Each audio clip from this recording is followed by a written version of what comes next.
My name is Robert Harrison, but everyone calls me Bob. If you're watching this right now, I need you to take a deep breath, because what I'm about to share with you is something that still makes my hands shake when I think about it. Something that happened in my own son's house, to my own granddaughter, while everyone around us thought everything was perfectly fine. I'm 62 years old. I spent 35 years as a firefighter in Chicago before I retired. I've seen things that would keep most people up at night. I've pulled people from burning buildings, performed CPR on children, and watched families lose everything they owned in minutes. I thought I'd seen the worst of what people could do to each other. I was wrong. 3 years ago, I lost my wife, Margaret, to cancer. We'd been married for 40 years. The grief was like drowning in slow motion. The only thing that kept me going was my son, Michael, and my granddaughter, Lily. That little girl was 8 years old, and she had her grandmother's smile. Every Tuesday and Thursday, I'd drive the 40 minutes from my place in Springfield out to their home in the suburbs to watch Lily after school, while Michael and his wife Vanessa worked late. Those afternoons with Lily were the highlight of my week. We'd do her homework at the kitchen table. Then she'd tell me about her day while we made dinner together. She loved helping me cook. She'd stand on a stool next to me, carefully stirring the sauce or setting the table, talking a mile a minute about her friends, her teacher, the book she was reading. Michael had married Vanessa 6 years earlier, when Lily was 2. Vanessa came from old money, the kind of family with a name that opened doors in this state. She was always perfectly put together, always volunteering at Lily's school, always posting pictures of their blessed family life on social media. To everyone in their neighborhood, Vanessa was the perfect mother. But something started changing last fall. It was subtle at first. Little things I almost didn't notice. Lily started getting quieter. She'd still help me with dinner, but the constant chatter dried up. She'd stir the pot in silence, staring down at the food like she was somewhere else entirely. When I'd ask about school, she'd give me one-word answers. How was your day, sweetheart? Fine. What did you learn in class? Stuff. Did you play with Emma at recess? Yeah. I told myself it was just a phase. Kids go through phases, right? Maybe she was just tired. The school year had just started, and adjusting back to routine after summer can be hard. But then I started noticing other things. Dark circles under her eyes, like she wasn't sleeping. She'd always been a good eater, but suddenly she was pushing food around her plate, barely touching anything. Her fingernails were bitten down to the quick. She'd developed this nervous habit of pulling at her hair. One Thursday in October, I picked her up from school, and she got into my truck without a word. Usually, she'd be bouncing in her seat, excited to tell me about her day. That day, she just buckled her seatbelt and stared out the window. Everything okay, Lily? Mm-hmm. We drove in silence. When we got to the house, she went straight to her room. I found her an hour later, just sitting on her bed, staring at the wall. Hey, kiddo, want to help me make spaghetti? She looked at me, and for just a second, I saw something in her eyes that made my chest tight. Fear. This 8-year-old child looked afraid. I don't want to mess it up, she whispered. Mess what up? Sweetheart, you've helped me make spaghetti 100 times. I always mess things up, she said, her voice barely audible. Mom says I can't do anything right. That hit me like a punch to the gut. Your mom said that? Lily's eyes went wide, like she'd just realized she'd said something wrong. I didn't mean I shouldn't have. Please don't tell her I said that, Grandpa. Please. The panic in her voice terrified me more than her words. It's okay, honey. It's okay. You're not in trouble. I sat down next to her on the bed. You can tell me anything. You know that, right? She just nodded, but she wouldn't look at me. That night, after Vanessa got home and I'd left, I called Michael. Hey, Dad, what's up? I'm worried about Lily. Worried? Why? I told him what I'd noticed. The silence, the dark circles, the weight loss, what she'd said about her mother. Michael sighed.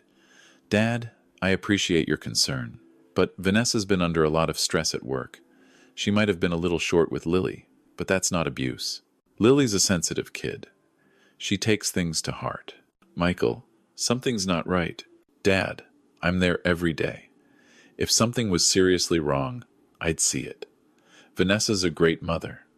Maybe you're just... He stopped himself. Just what? Maybe you're still grieving, Mom, and you're projecting that onto Lily. Maybe you're seeing problems that aren't there because you're lonely. That stung. Maybe because part of me wondered if he was right. Maybe, I said. But will you just keep an eye on her? Of course. I always do. But Dad, Vanessa loves Lily. We're fine. But we weren't fine. Over the next few weeks, Lily got worse. She started flinching when anyone moved too quickly near her. She'd apologize constantly, for everything. If she dropped a pencil, she'd apologize. If she took too long to answer a question, she'd apologize. She stopped laughing. I couldn't remember the last time I'd heard her laugh. I tried talking to Michael again. He got defensive. Dad, I'm handling my family.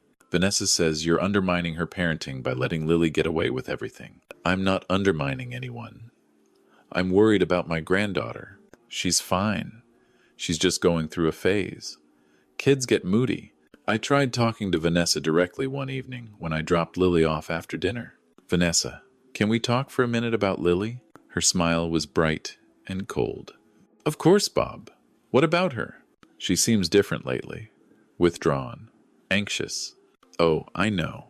She shook her head sadly. We've noticed that too. Actually, we're thinking about getting her into therapy. She's been having some attention-seeking behaviors lately. You know how children can be when they want to manipulate the adults around them. Attention-seeking behaviors? Manipulation? We were talking about an 8-year-old girl who looked terrified half the time. I don't think she's manipulating anyone. I think something's wrong. Vanessa's expression hardened slightly. Bob, I appreciate your concern, but Michael and I are her parents. We know what's best for our daughter. Maybe it would be better if you didn't watch her quite so often. Your different rules might be confusing her. That was a threat. She was threatening to cut me off from my granddaughter. I'm not trying to step on your toes, I said carefully. I just want to help. The best way you can help is to support our parenting decisions. Her smile returned, bright and plastic. We've got this under control, but they didn't. Because a week later, on a Tuesday afternoon, everything changed. I'd just picked Lily up from school. She'd barely said 2 words to me. When we got to the house, she went to the bathroom while I started pulling out ingredients for dinner. That's when I heard it. Crying. Soft, muffled crying coming from the bathroom. I knocked gently on the door. Lily? Honey, are you okay? I'm fine, Grandpa. But she wasn't fine. I could hear it in her voice. Can you open the door, sweetheart? Silence. Then the lock clicked, and the door opened slowly. Lily stood there, her face red and blotchy from crying. What's wrong? I got a B on my spelling test. She held out a piece of paper with shaking hands. Mom's going to be so mad. AB is a good grade, honey. Not to Mom. Her voice broke. She says B's are for people who don't try hard enough. She says if I really loved her, I'd get A's because that's what she deserves. A daughter who isn't an embarrassment. The words came out in a rush, like a dam breaking. And once she started, she couldn't stop. She tells me I'm stupid, every day. She says I'm going to end up a failure like her sister.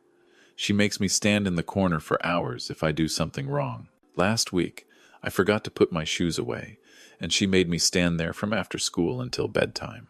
I wasn't allowed to eat dinner. When Dad asked where I was, she told him I wasn't hungry and had gone to bed early. My hands were clenched so tight my knuckles were white. She says if I tell anyone, she'll send me away to boarding school, and I'll never see you or Dad again. She says it would be my fault if the family falls apart because I couldn't keep my mouth shut. I knelt down so I was at her eye level. Lily, listen to me very carefully. None of that is your fault. None of it. What your mother is doing is wrong. But she says, I don't care what she says. She's wrong, and I'm going to help you, okay? I promise. You can't tell her I told you. Please, Grandpa, please. I pulled her into a hug, and she sobbed against my shoulder. This little girl who used to laugh and dance and fill every room with joy was breaking apart in my arms. That night, after I took Lily home, I sat in my truck in their driveway for 20 minutes, thinking. I called Michael again. Dad, I'm in the middle of dinner. Michael, I need you to listen to me. Really listen. Lily told me some things today that I can't ignore. I told him everything, every word. When I finished, there was silence on the other end of the line. That's ridiculous, Michael finally said, but his voice was uncertain. Vanessa wouldn't do that. Your daughter is terrified, Michael. Lily has an active imagination, Dad. Kids that age, they exaggerate. Maybe Vanessa was a little strict about the test, but Lily's probably blowing it out of proportion. She has dark circles under her eyes. She's lost weight. She flinches when people move too fast. That's not imagination. I need to talk to Vanessa about this. No. The word came out sharper than I intended. Don't. Not yet. If you confront her and she knows Lily told me, what do you think she'll do to that little girl? She wouldn't hurt. Are you sure? Are you absolutely sure? Because I'm not.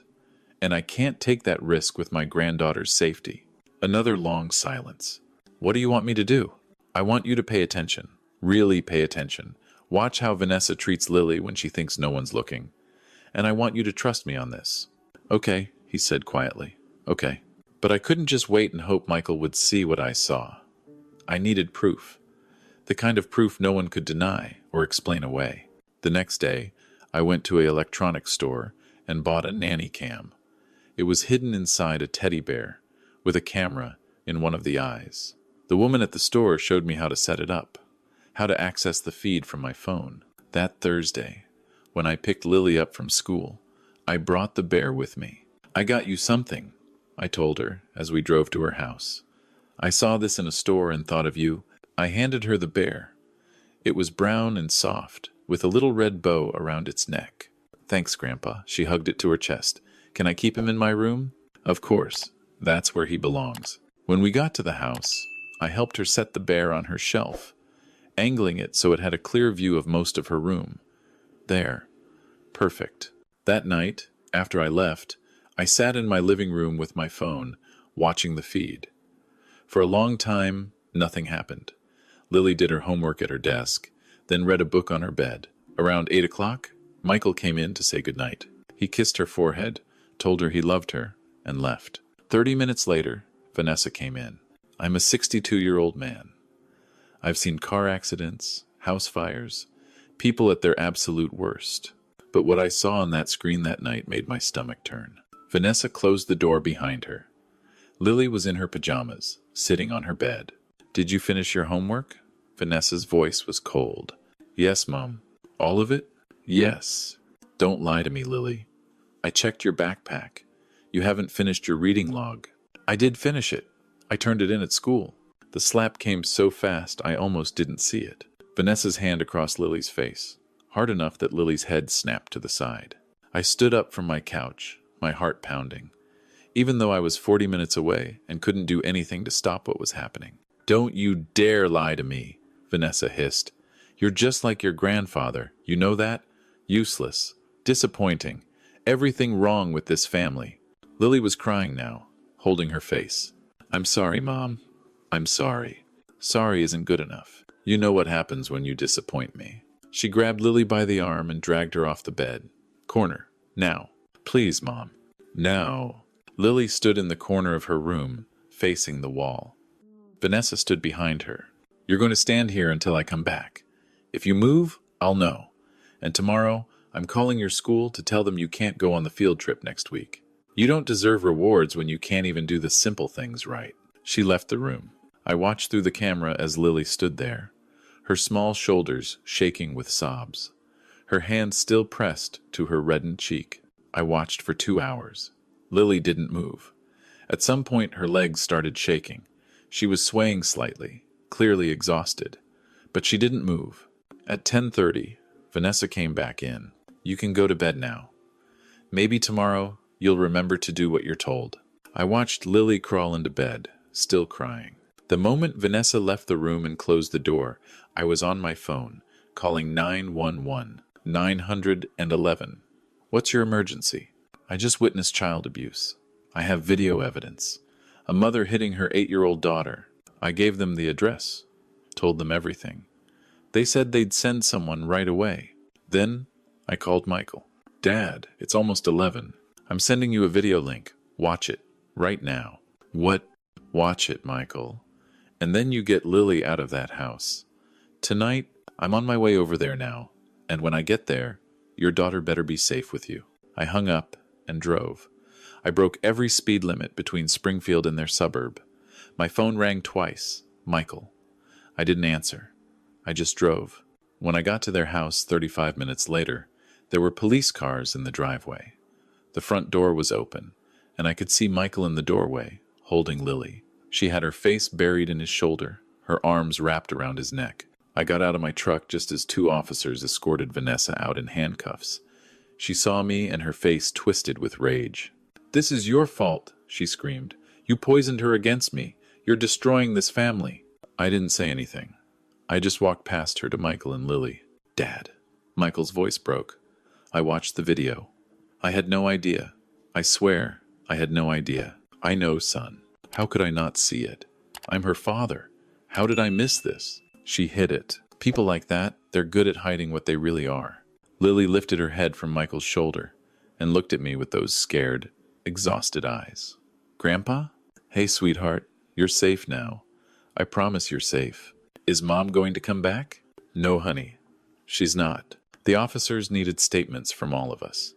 They took copies of the video from my phone. They examined Lily, documented the red mark on her face that was already starting to bruise, took pictures of the faint marks on her arms where Vanessa had grabbed her. It was 3 in the morning before they finished.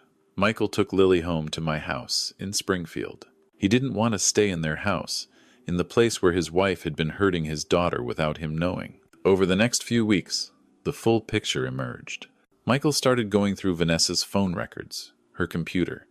He found a group chat with her mother and sister where they talked openly about discipline tactics and breaking a willful child's spirit. Her mother had encouraged everything, had told Vanessa she was being too soft on Lily. The district attorney charged Vanessa with multiple counts of child abuse. They charged her mother as an accessory after prosecution proved she had knowledge of the abuse and had encouraged it. The trial was brutal. Vanessa's lawyer tried to paint me as a bitter, lonely old man who was trying to steal his son's family. They claimed the video was taken out of context, that it was a one-time incident blown out of proportion. They trotted out teachers and neighbors who testified about what a wonderful mother Vanessa had always seemed. But the prosecution had the video. They had testimony from Lily's therapist about the emotional trauma. They had documentation of the weight Lily had lost, the sleep deprivation, the anxiety. They had those text messages between Vanessa and her mother. The jury took less than 4 hours to deliberate. Guilty on all counts. The judge sentenced Vanessa to 6 years in prison. Her mother got 2 years for her role as an accessory. Vanessa lost all parental rights. The judge's words during sentencing still ring in my ears. "What you did to your daughter wasn't discipline. It was torture. You took a child who should have been able to trust you above all others, and you made her afraid. That little girl will carry the scars of what you did for the rest of her life. This court finds that you are unfit to ever have custody or contact with the victim again." Michael and Lily moved in with me permanently after that. He couldn't stand to be in that house anymore. We sold it, and everything started fresh. Michael got divorced, got full custody of Lily, and we became a team in helping her heal. That was 16 months ago. I won't lie to you and say Lily's recovery has been easy. It hasn't. She had nightmares for months, waking up screaming that she was in trouble, that she'd done something wrong. She started therapy twice a week. Some days were good. Some days she'd break down crying over nothing, because her mind would take her back to those moments with her mother. But slowly, gradually, she started healing. The dark circles faded. She gained the weight back. She started sleeping through the night. She joined the school choir, something she'd always wanted to do, but Vanessa had never allowed because it would interfere with study time. 3 months ago, I heard something I thought I might never hear again. Lily laughing. Really, truly laughing. We were making dinner together, and she got flour all over herself. And instead of panicking that she'd made a mess, she just laughed. The sound filled the whole kitchen, filled my whole chest. That's when I knew she was going to be okay. It would take time, but she was going to be okay. I'm telling you this story today because I want you to understand something. I need you to hear this. Whether you're a parent, a grandparent, a teacher, a neighbor, or just someone who knows a child, trust your instincts. If something feels wrong, it probably is. Don't let anyone convince you that you're overreacting or imagining things. Don't let social media posts and smiling family photos fool you into thinking everything is fine behind closed doors. Watch for the signs. The sudden personality changes, the weight loss or gain, the dark circles under eyes, kids who flinch when people move too fast, children who apologize for everything, withdrawal from activities they used to love, fear of going home. Those aren't phases. Those are cries for help from children who often can't or won't speak the words. And if you see those signs, do something. Don't wait. Don't hope it gets better.